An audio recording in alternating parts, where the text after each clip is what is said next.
Why did the mighty Russian Empire collapse, paving the way for the world's first communist state? Welcome to CSS Breakdown, book by book, Season 09, Episode 16, as we explore Chapter 16 of Norman Lowe's Mastering Modern World History, 5th edition. Today, we're diving deep into that incredibly turbulent period, the end of the Tsarist regime, centuries old, and the rise of the Bolsheviks. Our mission, really, is to unpack the complex forces at play here, zero in on those pivotal moments, the key figures, and explore those fascinating historical debates about whether it was all, well, inevitable. Ready to get into it. Let's unpack this. Absolutely. It's such a critical period. I mean, picture Russia, early 1900s, still under Tsar Nicholas II, an autocrat. He had absolute power, wasn't accountable to any parliament, and crucially, he just wasn't addressing the country's deep, deep problems. So all this unrest was simmering, and it properly boiled over in 1905. Defeats in the Russo-Japanese War really intensified things, sparking a general strike, even an attempted revolution. Right. And facing that, Nicholas did offer something, didn't he?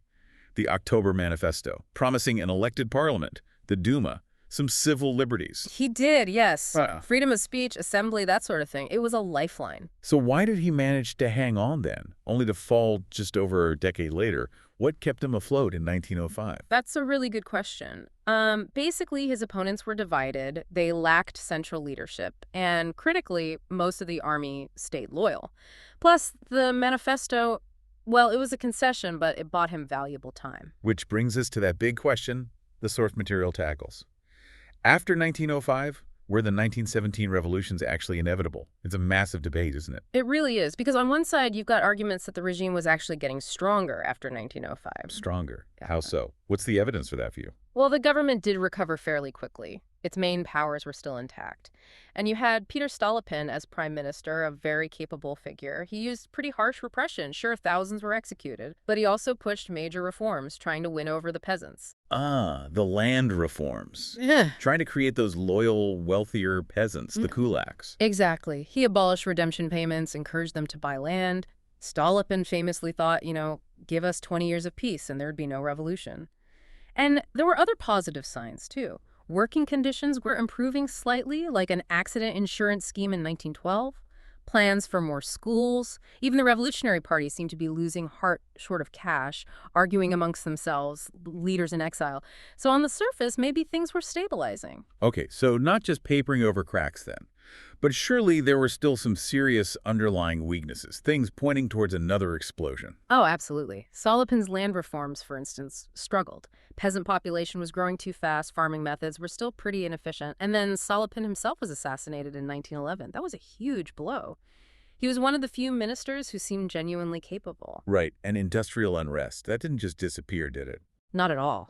There was a massive wave of strikes after the Lena Goldfields massacre in 1912. Thousands of strikes between 1912 and 1914. It showed those old grievances hadn't gone away.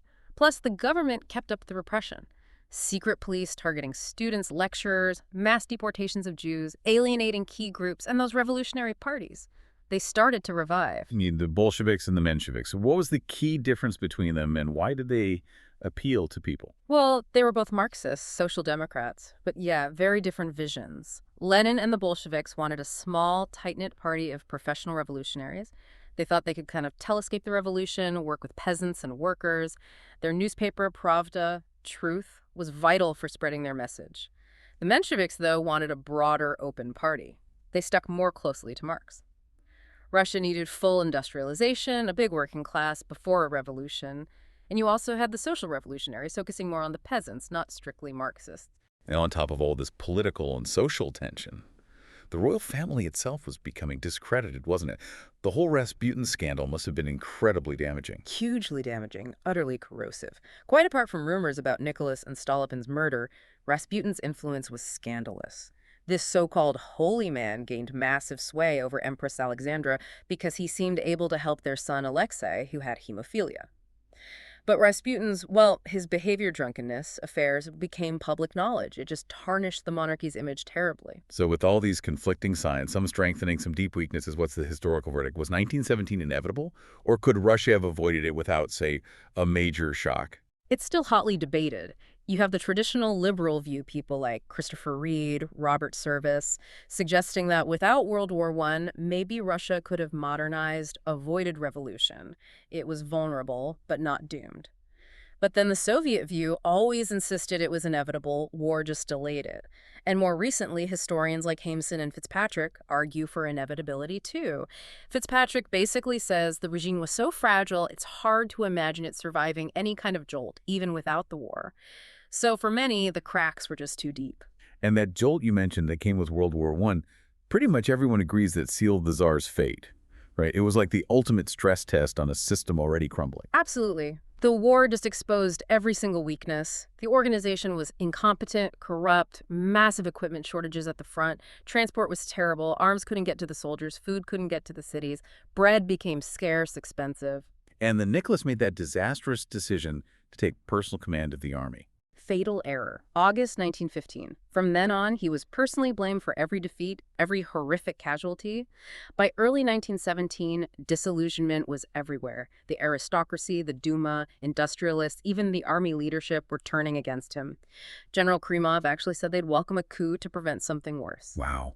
That level of desperation really set the stage for the February Revolution in 1917. How did it actually happen? How did the Tsar finally fall? It started pretty spontaneously. Bread riots in Petrograd late February, that's early March on our calendar.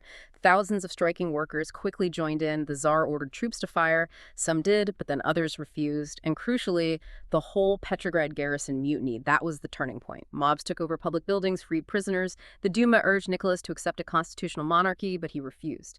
In the end, it was his own generals who told him he had to abdicate to save the monarchy itself. March 2nd, on his train, he gave up the throne. His brother Michael refused it. And just like that, centuries of Romanov rule were over. Incredible. And even that revolution is debated, isn't it? Was it an elite conspiracy or a genuine mass uprising? Yeah, another great point. Some historians, like George Katkoff, argued it was an elite plot nobles, generals forcing him out to stop a bigger revolution from below. But others, like W.H. Chamberlain writing earlier, called it one of the most leaderless, spontaneous, anonymous revolutions ever. More recent Western historians tend to agree it was a mass uprising, but maybe not Bolshevik-led initially. Steve Smith calls it an outburst of desperation for basic needs, for survival. Less about grand ideology at that point. Okay, so the Tsar's gone. The Duma sets up the provisional government. Lvov, then Kerensky. A fresh start, you'd think. Right. But it collapsed incredibly quickly. Why? What went wrong? It was just facing an impossible set of circumstances. First, it kept Russia in the war. That was deeply unpopular. Kerensky's big June offensive was a disaster. Army morale just collapsed. Soldiers started deserting in huge numbers. So they lost military support almost immediately. Pretty much. And second, they were stuck in this dual power situation with the Petrograd Soviet, that elected committee of soldiers and workers.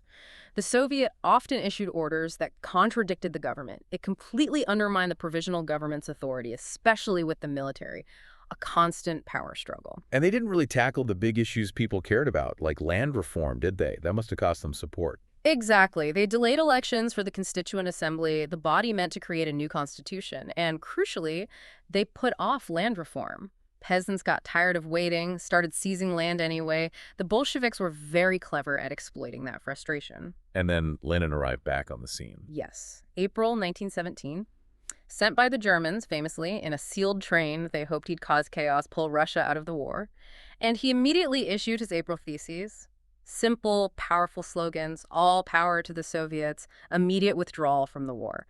It was exactly what many people wanted to hear. So the Bolsheviks offered simple answers in a time of chaos and desperation. And the economy was collapsing too, right? That must have helped them. Absolutely. Inflation was out of control, bread prices soaring, shortages everywhere. Bolshevik promises peace, land, worker control, food sounded incredibly attractive. Then you had the July days, huge demonstrations demanding the Soviet take power. The government suppressed them, and Lenin's popularity actually dipped for a bit, accused of being a German agent. But it showed how fragile the government was. But the real turning point, I think, was the Kornilov affair in August. Ah, yes, the attempted coup. What was it? Well, General Kornilov, the army chief, moved troops towards Petrograd, maybe to restore order, maybe to crush the Soviet. Kerensky panicked, thought it was a coup against him, ordered Kornilov's arrest. It was a total fiasco. It massively embarrassed the government, destroyed army discipline even further, and ironically, boosted the Bolsheviks enormously. They were seen as the ones defending the revolution against counter-revolutionaries. By October, they had majorities in the key Petrograd and Moscow Soviets.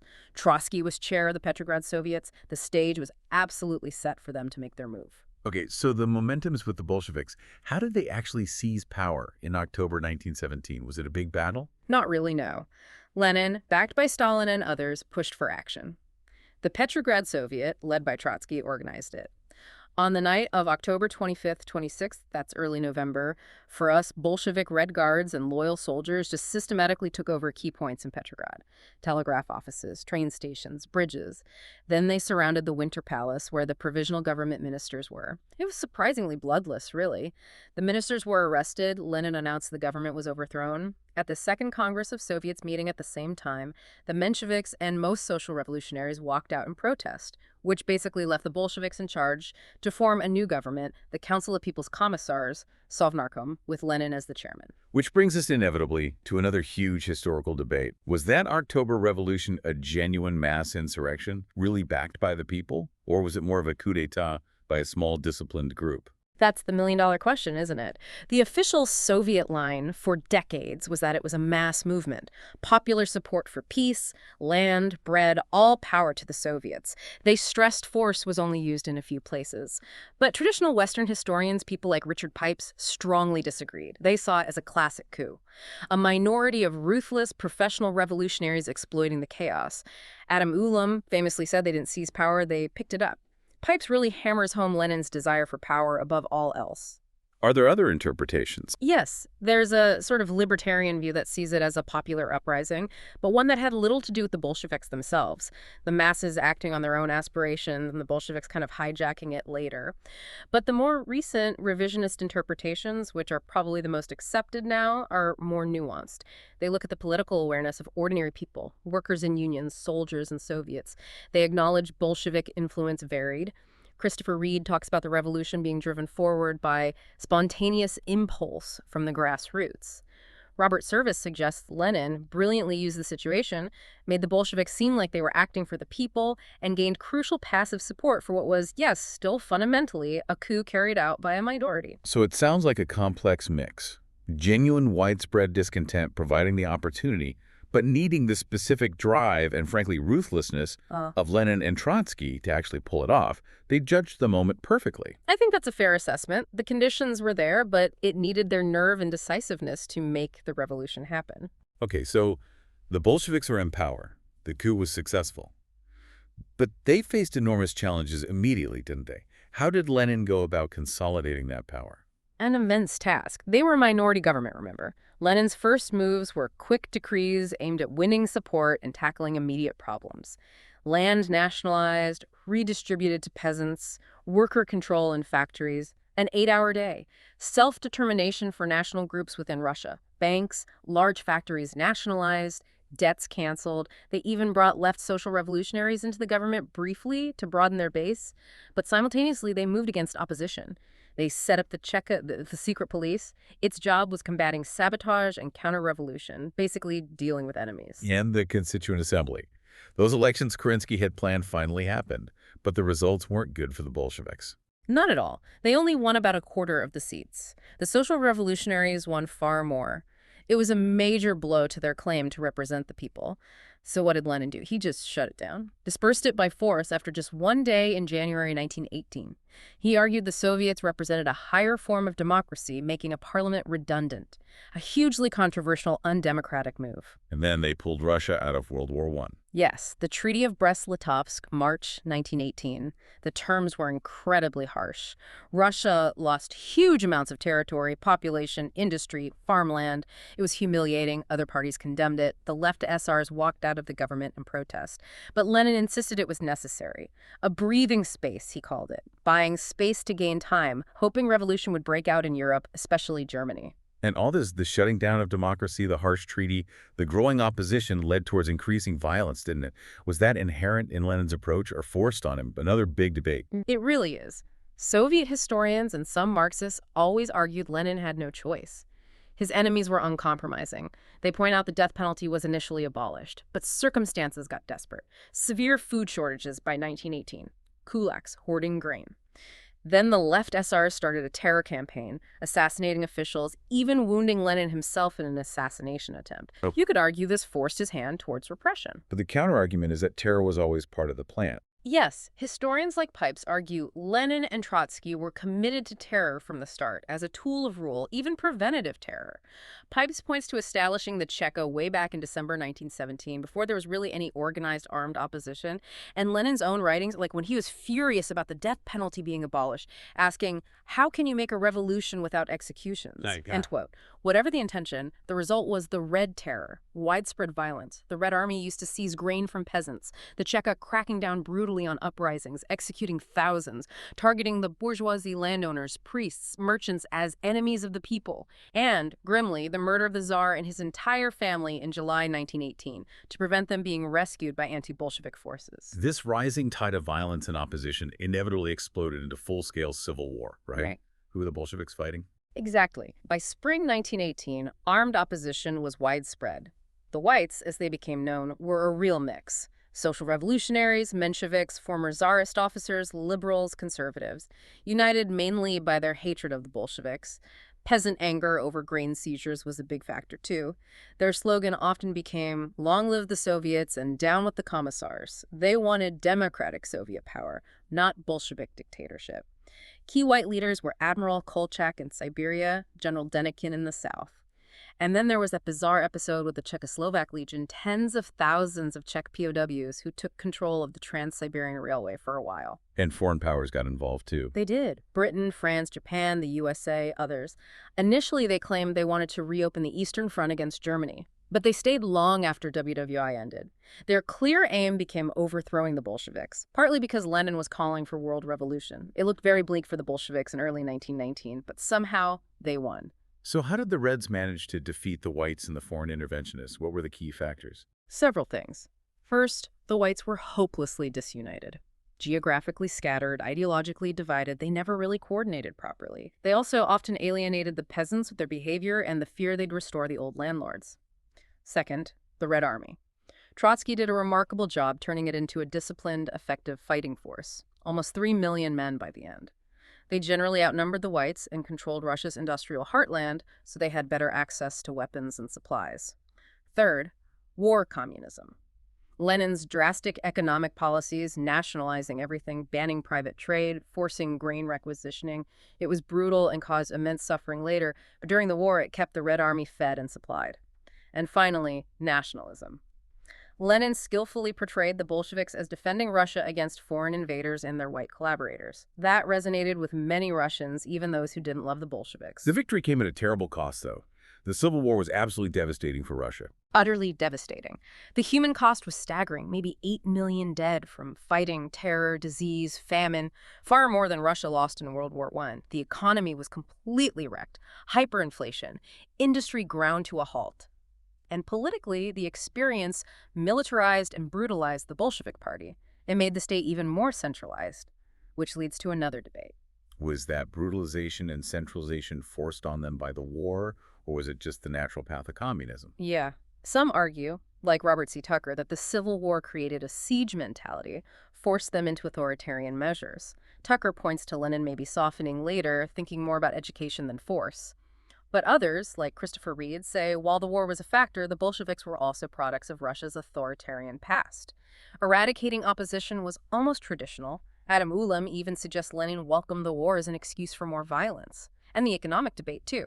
Was war communism a deliberate step towards socialism or just a desperate wartime improvisation? Alec Nouveau probably gets it right, saying they were mostly playing it by ear. Okay, so after this incredibly destructive period, how did Lenin try to pick up the pieces and rebuild the economy? By 1921, things were desperate. War communism had failed economically. Peasants weren't growing surplus food because it would just be taken. Famine was widespread. Industry was barely functioning. Then came the Kronstadt Mutiny in March 1921. Sailors at the key naval base near Petrograd, previously strong Bolshevik supporters, rebelled, demanding free elections, freedom of speech, and an end to Bolshevik dictatorship. Trotsky suppressed it brutally, but it deeply shook Lenin. He realized they needed to change course drastically to keep peasant support. This led directly to the new economic policy, the NEP. The NEP, that was a major shift, wasn't it? What did it involve? A huge shift. Basically, it allowed peasants to keep and sell their surplus produce after paying a tax. Private trade was legalized again.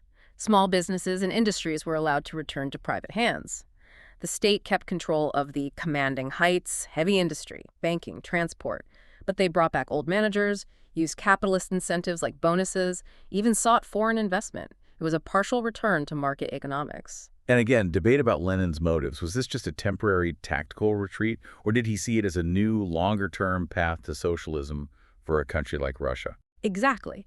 Some hardline Bolsheviks hated it, saw it as betraying the revolution, but Lenin defended it strongly. He said it was seriously and for a long time, not less than a decade.